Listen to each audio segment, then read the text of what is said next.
Hello, I'm John Cunningham, and welcome to another episode of the RedChip Money Report.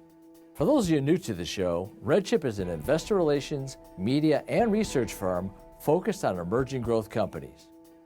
Our unique platform combines global multimedia with traditional investor relations, reaching investors around the world.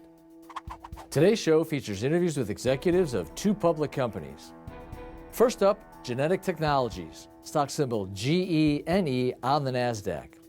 Genetic Technologies is a diversified molecular diagnostic company offering predictive disease testing and assessment tools to help physicians to improve health outcomes for people around the world. We'll learn more when we speak with the CEO later in the show. Up next is 60 Degrees Pharma, stock symbol SXTP on the NASDAQ. 60 Degrees Pharma is addressing the unmet medical needs associated with infectious diseases throughout the development and commercialization of new small molecule therapeutics. They have successfully achieved regulatory approval of Arekota in malaria and are now seeking to demonstrate clinical benefit using the same regimen for COVID-19, tick-borne, and fungal diseases. We'll learn more about the company's expanding development pipeline later in the show when we speak with the CEO.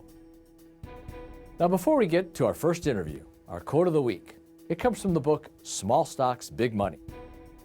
Get to know management, look for intelligence, a high level of integrity, strong communication skills, and make sure they understand their products and business well. This quote comes from Charles Diker, an investment manager featured in Chapter 8 of Small Stocks, Big Money. This is a book of exclusive interviews with some of the biggest players in the microcap space. Get a digital copy on Amazon for just $18. Now let's get started with our first interview today with Genetic Technologies.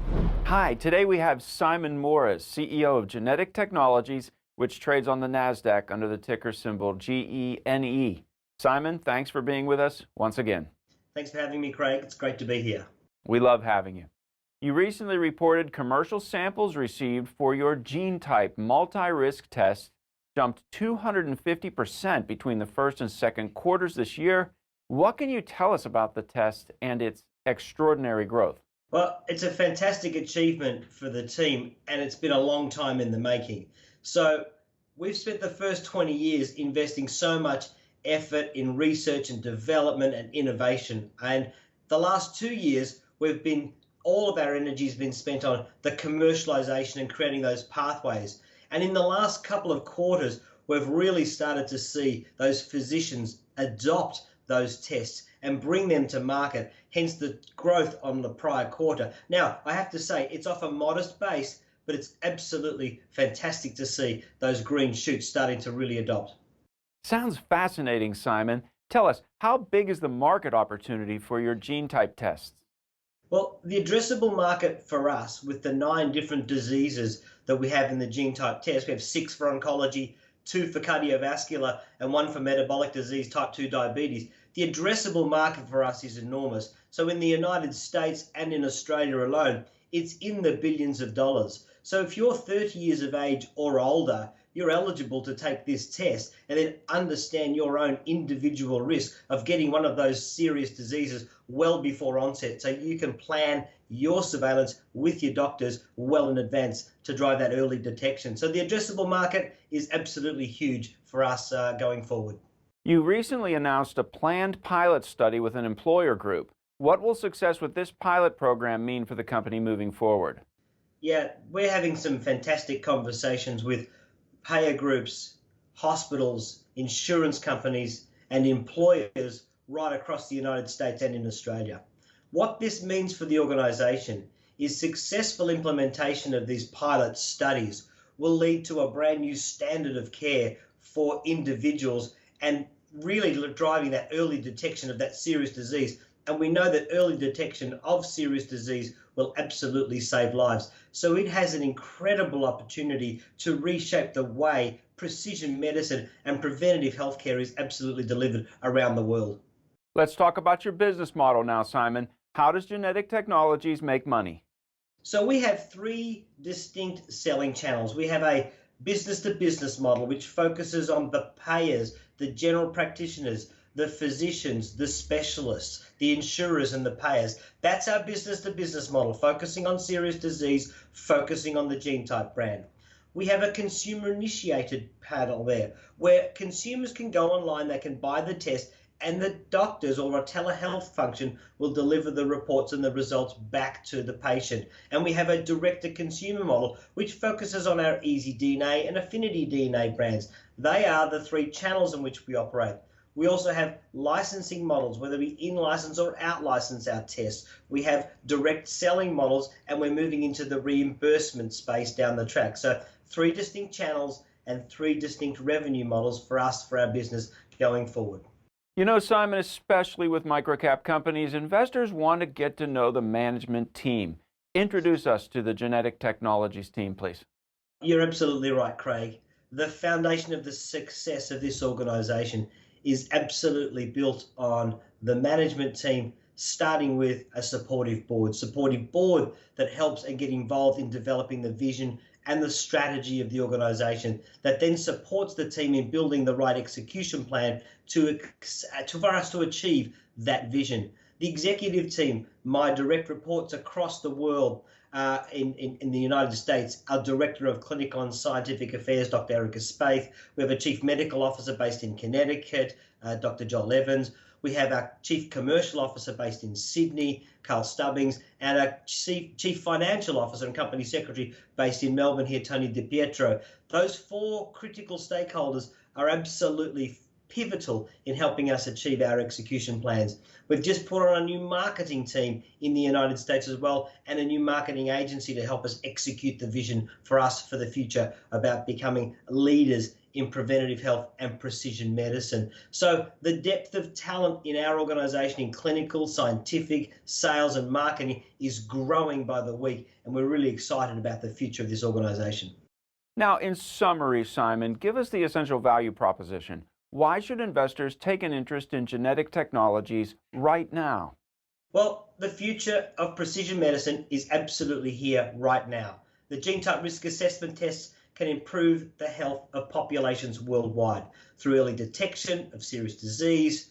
Where there may be no family history, we integrate genetic and clinical risk factors through AI and machine learning technologies. So early detection will save lives, and we're seeing this implemented across practices around the United States and Australia every single week. And we know that early detection will save lives, and it's absolutely essential to know your risk. So we are at the cutting edge and the forefront of precision medicine and preventative healthcare. It's a wonderful story, Simon. I love to hear it from you. Thank you for being with us today. Thanks, Craig. It's great to be here. Now, to get more information on genetic technologies, visit genetechinfo.com. You'll see research reports, fact sheets, presentations, and the latest videos. It's all free. You can even subscribe to email alerts to stay on top of the latest news. You can also call 1-800-RedChip to speak to a specialist if you have any questions. We also have a free weekly newsletter you can subscribe to at redchip.com, featuring emerging growth companies like Genetic Technologies. Now let's move on to our next interview today with 60 Degrees Pharma. Hello, today we have Jeff Dow, CEO, President, and Director of 60 Degrees Pharma. Jeff, great to meet you.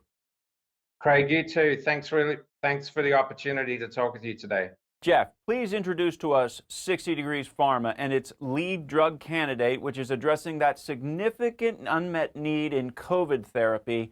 How did this leading drug candidate develop from your FDA-approved malarial drug, Arakota? Craig, it's really nice to meet you, and thanks for the opportunity to talk about 60P. We're a Washington, D.C.-based pharma company focused on developing new medications to prevent and treat serious infectious diseases. We have a corporate strategy focused on reaching late-stage clinical and regulatory endpoints, and obviously a pretty important track record in having successfully gotten Arakota approved for malaria prevention back in 2018. Now, Arakota, which is our branded version of tafenoquine, was approved by FDA for malaria because it offers substantial benefits relative to other products for malaria prevention. And that's primarily a convenient dosing regimen. So it's a once a weekly administered product. And there's also no drug resistance, which simplifies the choice of which medication to take for physicians. Now, moving forward, the active ingredient of Arecoda, which is tafenoquine, in a number of clinical studies and non-clinical studies, has some really intriguing data in other disease areas, which we think mean that the core molecule tafenoquine can be repositioned for new disease areas. So during the pandemic, we evaluated the approved regimen of tafenoquine, so Arecoda, the first 4 doses of that in COVID patients. And what we found was in a cluster of COVID symptoms, tafenoquine accelerated clinical recovery amongst those patients that we enrolled. So moving forward, what we want to do is take that FDA-approved regimen of tafenoquine and prove that we can accelerate the clinical recovery from COVID in a phase 2b study. Thanks for that, Jeff. Now, let me review momentarily here. Malaria, you've got FDA approval. COVID, you're going after it right now. And I just heard you say that you may be going after other infectious diseases with this tafenoquine. Could you elaborate, please? Yeah, sure, Craig. So just recapping briefly, our lead product, Arecoda, is approved for malaria. We're going to be taking that same regimen of tafenoquine that's in Arecoda. So a loading dose of 3 days and then a once weekly dosing regimen, and evaluating that for COVID in a phase 2b clinical trial. But that convenient regimen, we think, may be also very useful in other disease areas. So everyone in the northeastern United States is aware of tick-borne diseases, including Lyme disease. You may not have heard of babesiosis, which is a parasite related to malaria, but it's also transmitted by ticks in the same way that Lyme disease is. In immunosuppressed patients, babesiosis has a fatality rate of about 5% and can be chronic and really debilitating for patients. And typically what happens is those folks will go on 5 different courses of chemotherapy and not resolve their symptoms. There are a number of really exciting case reports in the literature where tafenoquine has been used on a weekly basis and has been basically the only treatment that has cured babesiosis infections.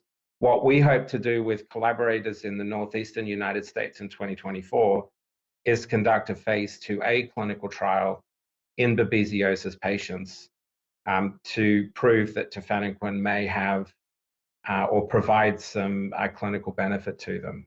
Babesiosis is an orphan disease, so there's some real advantages from a regulatory standpoint, but it's also what we refer to as a gateway indication to a much larger universe of tick-borne diseases that we think that tafenoquine may have some utility in.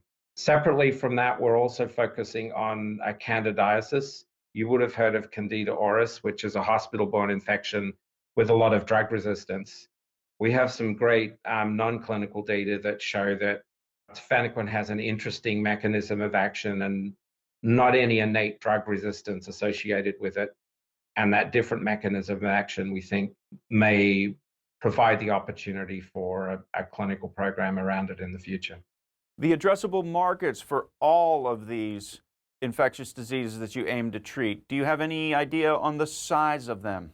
Well, for COVID, we've got some pretty good idea of what the overall size of the market is based on the experience that Paxlovid, or I should say Pfizer and Merck, have had with Paxlovid and Molnupiravir.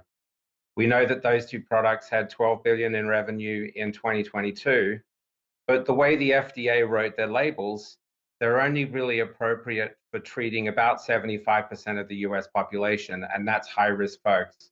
For folks who have low risk of disease progression in COVID, you still don't want to get COVID, and you still want to get better from COVID. But there's no FDA-approved therapies in the market. So that's why Gilead and SXTP and a number of other companies are looking for new therapeutics to fill that gap. And we think that's a multi-billion-dollar unmet medical need. As it relates to malaria, our approved indication, we think there are around 500,000 prescriptions a year that our product, Arecoda, could satisfy on an annual basis in the US.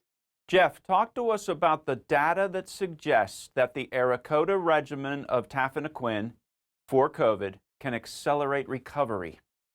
Yeah, so we enrolled 87 patients in a clinical trial in 2021, and we compared the ability of the first 4 doses of our regimen of ARAKODA, so that's 2 tablets on day 1, 2, and 3, and then 2 tablets 1 week later.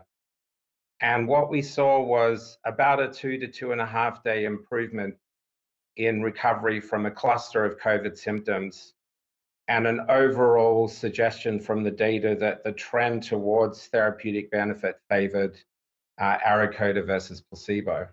So what we'd like to do in our next study is basically enroll about 150 patients in a new clinical trial and test ARAKODA again against placebo, but specifically focusing on measuring the time to clinical recovery in patients taking ARAKODA versus placebo. And we expect to see a multi-day improvement in that outcome. ARAKODA, Jeff, how does it compare to existing treatments such as Paxlovid and molnupiravir? So, Paxlovid and molnupiravir do a good job for what they're registered to do. That is, they prevent hospitalization in patients with a high risk of disease progression. But there's actually no evidence, no clinical evidence, that those products will accelerate your recovery from COVID symptoms if you don't have severe disease or you're not at high risk of disease progression. And so there's a gap there in the market that us and other companies are trying to fill with new therapeutics. What is the strategy and what are the milestones expected as you aim to get this COVID therapy approved and to market? Also, Jeff, what is the expected timing?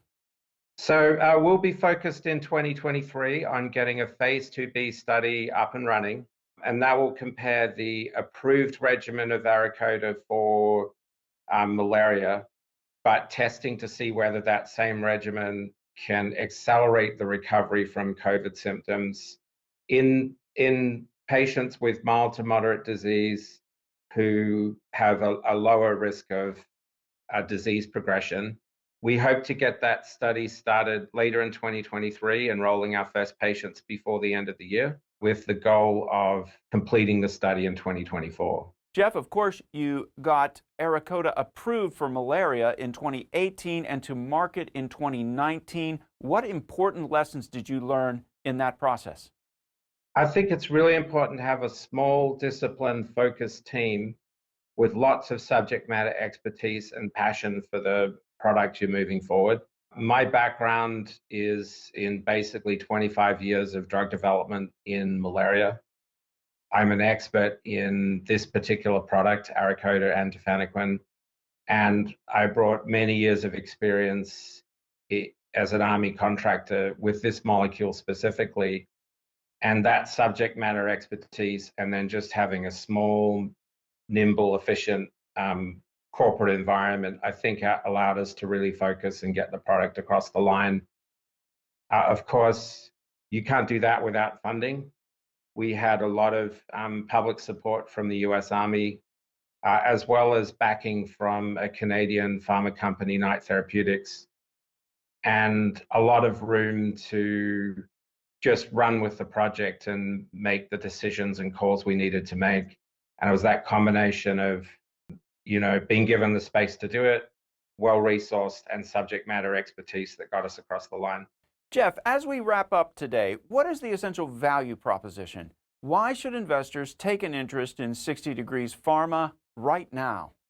Well, I think we have a lot of credibility in getting products to market. There are very few small companies who can say that with a straight face. We've done it. We've got a product with great data and a plan for new indications of both important unmet medical need for patients, but high value for investors. And we have a track record of reaching important clinical milestones very cost effectively. And it's our goal to do that again with new investors coming into the company in the future. Now, to get more information on 60 Degrees Pharma, visit SXTPinfo.com. You'll see research reports, fact sheets, presentations, and the latest videos. It's all free. You can even subscribe to email alerts to stay on top of the latest news. You can also call 1-800-RedChip to speak to a specialist if you have any questions. We also have a free weekly newsletter you can subscribe to at redchip.com featuring emerging growth companies like 60 Degree Pharma. In addition to our newsletter, you can also order your copy of Small Stocks, Big Money. This is a book written by RedChip CEO featuring interviews with some of the biggest players in the microcap space. Order your copy at Amazon.com today for just $18. Now let's recap the companies you met today. First, you met Genetic Technologies, stock symbol GENE on the NASDAQ. Genetic Technologies is executing a B2B commercialization strategy for its flagship gene-type multi-risk test, covering breast cancer, colorectal cancer, prostate cancer, ovarian cancer, coronary artery disease, and type 2 diabetes. A first-in-class test that can predict a person's risk and up to 70% of annual mortalities and morbidities before onset. Genetic Technologies' expanding product portfolio includes more than 50 risk assessment tests in 14 test categories, covered by 25 patents granted and 9 patents pending. Learn more at genetechinfo.com. Then you met 60 Degrees Pharma, stock symbol SXTP on the NASDAQ. 60 Degrees Pharma is implementing clinical research programs to evaluate the utility of its ARAKODA regime of tafenoquine for non-malaria disease indications, with an upcoming planned Phase 2 clinical trial in low-risk COVID-19 patients expected to begin in 2023 and a second study to follow in 2024. ARAKODA is FDA approved as a malaria preventative treatment and has been on the market since late 2019. This solid foundation provides 60 Degrees Pharma a cost-effective path to new indications that capitalize on existing research and reduce costs and risks. Again, if you have any questions about any of the companies featured on today's show, call us at 1-800-RedChip or email us at info@redchip.com. In closing, remember, while small caps can provide significant gains, you must be prepared for the downside. Small cap stocks are among the most volatile asset class. Some of the companies featured on this show are RedChip client companies, and we may own stock in these companies. So please always read our disclosures at redchip.com.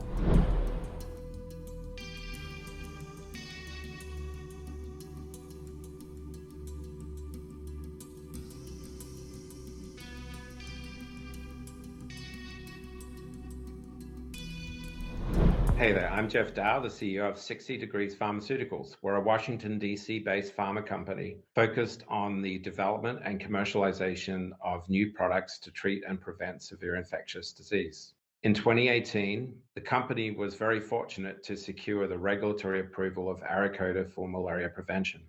ARAKODA is differentiated from other products for malaria prevention by its broad spectrum of action against malaria parasites and a very convenient weekly dosing regimen. And it's these two features, the broad spectrum of action and a convenient dosing regimen, that we believe will allow the active ingredient of ARAKODA, which is tafenoquine, to be repositioned for a number of diseases that have a very important economic impact in the United States, but also have a substantial amount of unmet medical need associated with existing therapeutic options. The diseases we're interested in targeting include COVID-19, tick-borne diseases, and fungal diseases. And I'd like to spend just a little bit of time focusing on our strategy. ARAKODA is administered as a loading dose once a day for 3 days and then once weekly. In 2021, we evaluated this regimen.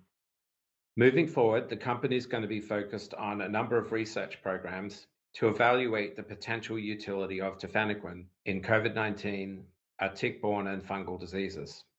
Paxlovid and molnupiravir were recently approved by the FDA and provide important benefits for COVID patients in terms of prevention of hospitalization.